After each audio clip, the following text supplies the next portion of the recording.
Ok. Euh, Rebonjour encore. J'avais quelques points à souligner ce matin-là et quelques questions à vous poser ce matin concernant l'emploi des jeunes euh, au sein des entreprises publiques et de la fonction publique. Pourquoi je parle des entreprises publiques? Parce que nous savons tous que dans un État, dans un pays dit démocratique, le gouvernement, le pouvoir en place, collabore avec des petites entreprises privées qu'on finit par rendre publiques pour permettre de donner de l'emploi aux nationaux, donc à ceux-là qui résident même dans le pays en question. L'Afrique, l'Afrique n'est pas en guerre. L'Afrique n'est pas en guerre. Même si on prétend dire que nous sommes en guerre contre les colons parce que nous voulons le départ des colons. Mais cette guerre-là n'est qu'une guerre diplomatique, c'est une guerre des mots.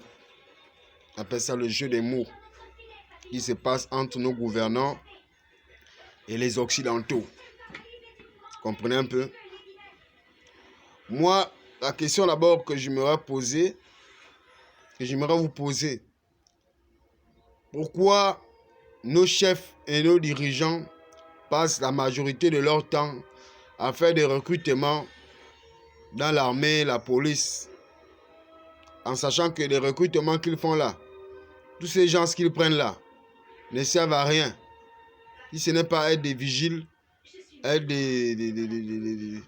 on appelle ça comment, les gars de la sécurité, parce que moi j'appelle ça la sécurité. Parce qu'une vraie nation qui prépare une bataille, on la voit comme la Russie. La Russie a on parle de plus de 40 000. 40 000, c'est même petit, peut-être c'est même moi qui prononce même mal le chiffre. Mais quand vous voyez l'armée russe, comprenez bien que l'armée russe est là pour faire la guerre avec le monde, avec les Occidentaux, l'armée russe. Quand vous voyez l'armée russe, vous comprenez bien que Vladimir Poutine a préparé ses soldats, a préparé sa population à faire la guerre. Bon, nous en Afrique, nos dirigeants passent le temps à nous demander de rentrer à l'armée comme si on s'apprêtait à faire une guerre. Tandis que non, ils savent très bien qu'on est même prêt, on la veut cette guerre-là contre la France. Ouais, nous on est prêts à l'attaquer la France chez eux à domicile, dans leur maison, dans leur foyer là-bas en Beng. On vient vous attaquer chez vous là-bas. On attaque l'Allemagne, on attaque la Belgique, on attaque la Suisse, on attaque les États-Unis, on attaque tous ces pays-là, oui. Parce que ce sont ces pays-là qui foutent le bordel, qui foutent la merde dans le continent, dans le monde entier en un mot. Nous en Afrique, nos dirigeants passent le temps, le seul emploi qu'ils ont trouvé à donner à la jeunesse, c'est de rentrer à l'armée pour aller servir de cobaye à ces colons-là.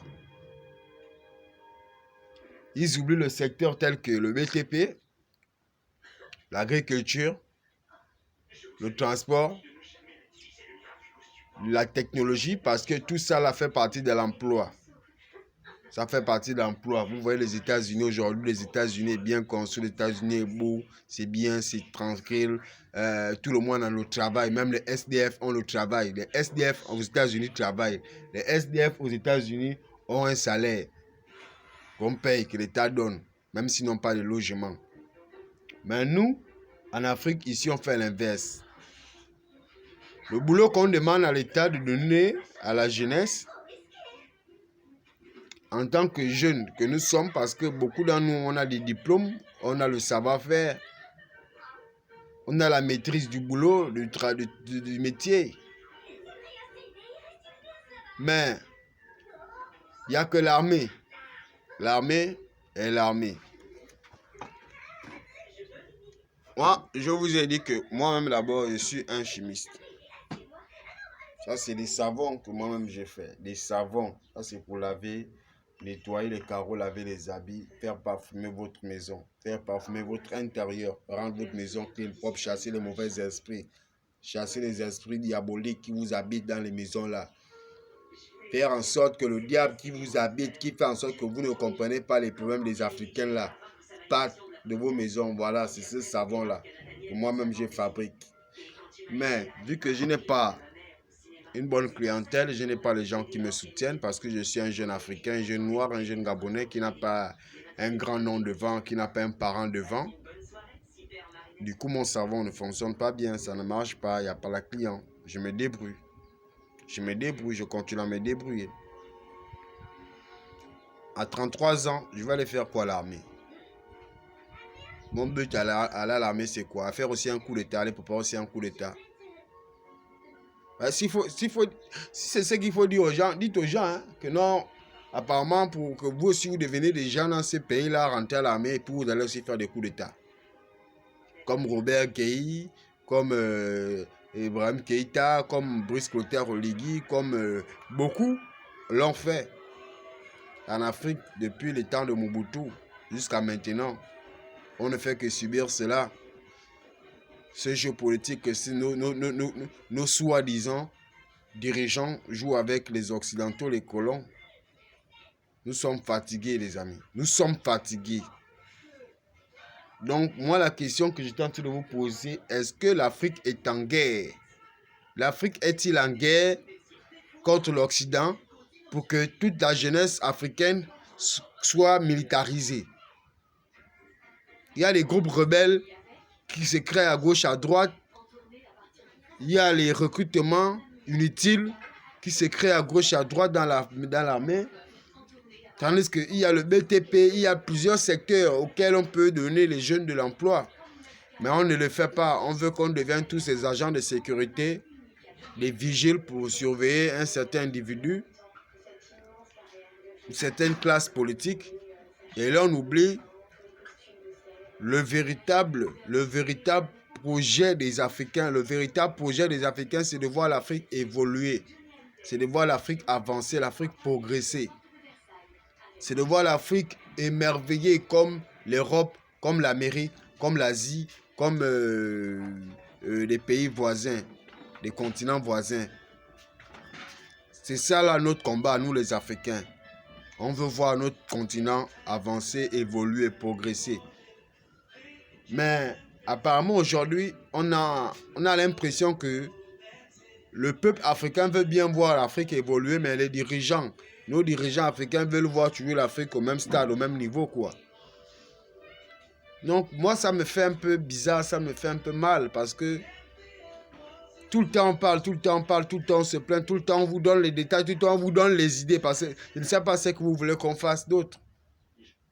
On vous apporte des idées, on vous apporte des solutions, parce qu'apparemment, vous ne réfléchissez pas, si ce n'est pas réfléchir comment voler l'argent, comment faire les transactions de milliards, mettre dans vos comptes bancaires. Vous ne réfléchissez pas que derrière, les Africains ont véritablement besoin d'un développement, d'un changement.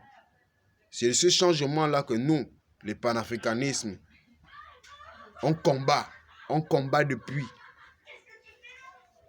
Aujourd'hui, je parle de mon continent parce que j'ai l'impression que nos dirigeants ne sont que des marionnettes. Même pas l'impression, c'est une vérité. Nos dirigeants ne sont que des marionnettes. Les marionnettes installées par les Occidentaux, les Allemands, les Belges, les Français, les Américains, les Russes et tous ces autres colons-là manipulent nos dirigeants depuis des années, depuis des décennies. Et ces derniers-là, vu que le portefeuille qu'ils ont leur permet de vivre une belle vie, ils ne s'en occupent pas des problèmes des Africains. Donc, mes frères, essayez de vous réveiller. Vous qui êtes encore endormis là, réveillez-vous. Vous qui êtes encore en train de penser que non, la télévision, le téléphone que vous avez aujourd'hui là, le téléphone là fonctionne grâce à l'intelligence ou bien à l'effort des bonnes personnes. Non. Tout ce que l'on utilise ici, dans notre continent, est fait de sang. Tout ça est fait de sang. C'est le sang de nos frères qui tuent tous les jours pour pouvoir venir voler nos richesses et aller développer avec ça chez eux. Donc, vous qui êtes encore endormis, réveillez-vous. Réveillez-vous, réellement, réveillez-vous. On ne vous demande pas d'aller combattre seul. On dit l'union fait la force. Si on est tous éveillés, si on est tous conscients qu'on veut le changement, on veut le développement de notre continent africain, il est temps qu'on se réveille. Parce que on est trop endormi.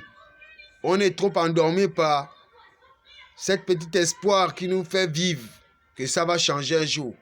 Non, ça ne pourra jamais changer si on est tout le temps en train de regarder les matchs de football du Real de Madrid. On est tout le temps en train de débattre sur la Ligue des Champions, sur le championnat français, le championnat allemand.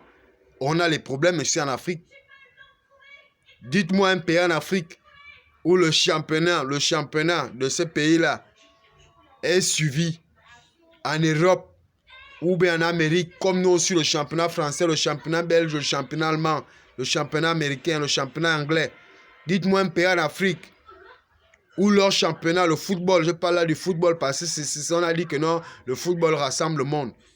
Mais nous, les Africains, on se tue, on s'entretue, on se tue nous-mêmes pour des futilités, pour des choses qui n'ont pas de sens, qui n'ont même pas lieu d'exister. Parce que eux, ils se font enrichir avec nos richesses, avec nos biens. Ils prennent ça, ils vont s'enrichir chez eux. Ils nous tuent tous les jours, ils nous massacrent tous les jours. Ils nous tuent tous les jours, ces colons, ces connards, des blancs, des français, ces salopards, d'Américains, des Belges qu'ils sont, ces assassins, ces assaillants, ces criminels. Parce que ce sont des criminels. Ils ont tué l'Afrique depuis les années 1845. Ils ont tué la mentalité africaine. L'Afrique depuis les années 1800. Je vous parle des années 1800. Je n'étais pas encore né. Je suis né en mars 1992. 1992 à 1885. Imaginez-vous l'écart. L'écart qu'il y a eu entre ma naissance et le meurtre commis par les colons sur le continent africain. Vous voyez l'écart? C'est que je m'actualise, j'ai appris beaucoup. Et j'apprends beaucoup. Certes, je n'ai pas eu le bac, je vous dis la vérité, parce que moi, leur diplôme là, ce n'est que du mensonge. Même la Bible, je vous dis que c'est du mensonge. Le christianisme, l'islam, tout ça, c'est du mensonge. Ils sont venus nous bercer l'esprit. Nous bercer le moral en disant que non, le christianisme, l'islam, tout ça là, c'est bon. Mais c'est faux. C'est grâce à cela qu'ils sont venus prendre, nous piller, prendre nos esprits forts. Récupérer notre savoir-faire. C'est grâce à ces deux livres-là, le Coran et la Bible, c'est grâce à ce mensonge, ce gros mensonge installé dans l'Afrique. Réveillez-vous, mes frères africains. Réveillez-vous. Il est temps de repartir dans vos villages. Allez demander à vos aïeux, vos grands-parents de vous montrer la plante. De vous montrer ce que nos ancêtres utilisaient pour être aussi puissants, pour être puissants et forts. Parce que cette Bible-là et le Coran qui sont venus donner est venu tuer toutes nos forces. Aujourd'hui, on n'a plus le pouvoir face à ces colons, face à ces Français, face à ces Russes, face à ces Américains, à ces Belges. On n'a plus de force, les amis. Et la jeunesse africaine est toujours en train de se plaindre. On va toujours se plaindre parce que ce sont les jeunes. Ce sont les jeunes que nous sommes là qui pouvons faire en sorte que les choses changent. Tous nos vieux, tous nos papas là, ce sont que des vieux corrompus. Des vieux qui ne bandent même plus. Si on vérifie leur quéquette, ça ne bande plus, ça ne tend plus. Donc imaginez-vous les vieux qui ne tendent plus, ils sont obligés de donner les fesses, de distribuer les fesses avec des colons. Ils sont obligés d'être pédés, d'accepter ce que le Vatican demande de faire. Le Vatican demande d'être pédé, ils acceptent tout. Mais réveillez-vous, mes frères, réveillez-vous, il est temps qu'on se réveille. Le Vatican pède, il pède nos chefs, il pède nos dirigeants là. Il les pède tous les jours. Vous, peuple africain, il est temps que vous preniez conscience que l'Afrique ne peut être libérée que si nous tous, on se décide comme une seule main, comme un seul homme, à dire qu'on ne veut plus de ces colons là chez nous. qui n'avaient qu'à prendre leur Bible, prendre leur Coran, prendre tout ce qu'ils nous ont apporté ici comme connaissance. Ils repartent avec ça chez eux. Nous-mêmes là, on a l'intelligence. Dieu, on a un Dieu. Notre vrai Dieu. Qu'on connaît, Zama Imebere. Qu'on connaît, le véritable. Il est là pour nous apporter notre savoir, notre connaissance. Ce Dieu existe.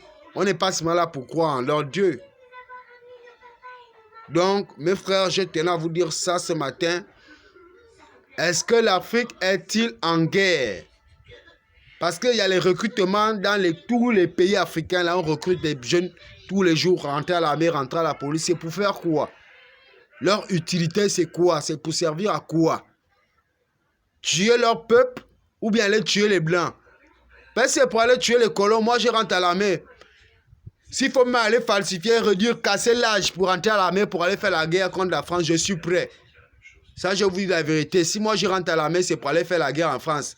C'est pour aller accompagner Poutine dans sa guerre qu'il est en train de faire contre l'Ukraine là. C'est pour aller soutenir la guerre en Ukraine, en Russie.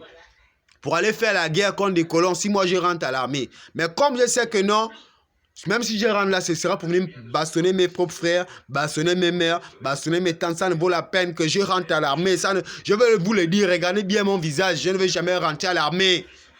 Ça ne va jamais m'intéresser parce que je ne suis pas là pour venir bastonner mes parents. Si vous voulez qu'on devienne tous des militaires, dites-nous si on est en guerre contre les colons. Allez, on va rentrer à l'armée, on va aller bastonner les colons. On va aller faire la guerre contre les colons. Est-ce que l'Afrique est-il en guerre? Ma question est toujours là. Monsieur les dirigeants, monsieur les pions, les marionnettes que vous êtes, vous tous, du nord au sud, de l'est à l'ouest, commençant de l'Afrique du Sud jusqu'en Égypte, vous êtes tous que des pions. Est-ce que l'Afrique est en guerre? Parce que je ne comprends pas pourquoi vous faites des recrutements au lieu de donner le travail aux jeunes dans le BTP, dans tous les autres secteurs qui existent. Donnez le travail aux jeunes. Il n'y a pas que l'armée. Donnez le travail aux jeunes. Maintenant, si vous dites que non, l'Afrique est en guerre contre l'Occident, moi je suis volontaire à rentrer à l'armée pour aller combattre l'Occident. Je suis prêt à aller délivrer l'Afrique des mains de ces colons-là. J'ai parlé pendant 17 minutes, c'est pour vous poser une seule question. Est-ce que l'Afrique est-il en guerre? Vous avez mon... En tout cas, vous êtes tous abonnés à ma chaîne YouTube, vous êtes abonnés à ma chaîne TikTok, vous êtes sur Facebook. Vous avez le lien, répondez. Donnez-moi vos réponses en écrit ou en vidéo. En tout cas, tout dépend de vous, tout dépend de votre manière de vous exprimer et de me donner votre avis sur ma question de ce matin. Est-ce que l'Afrique est-il en guerre? C'était ça ma question. Mais comme on dit, on ne pose pas une question sans donner les détails, sans préciser le pourquoi et le but de cette question. Je parle là du nord au sud, de l'est à l'ouest. L'Afrique, vous n'êtes tous que... Vous les dirigeants là, vous les chefs, vous êtes tous que des marionnettes. Et vous tuez votre peuple à cause d'un pouvoir que vous pouvez mériter. Parce que c'est le peuple qui donne le pouvoir. Et le peuple vous soutient. Nous, on vous soutient. Mais apparemment, on voit que vos quéquettes là, vos quéquettes là ne tendent plus, ça ne bande plus. Vos quéquettes là ne bandent plus.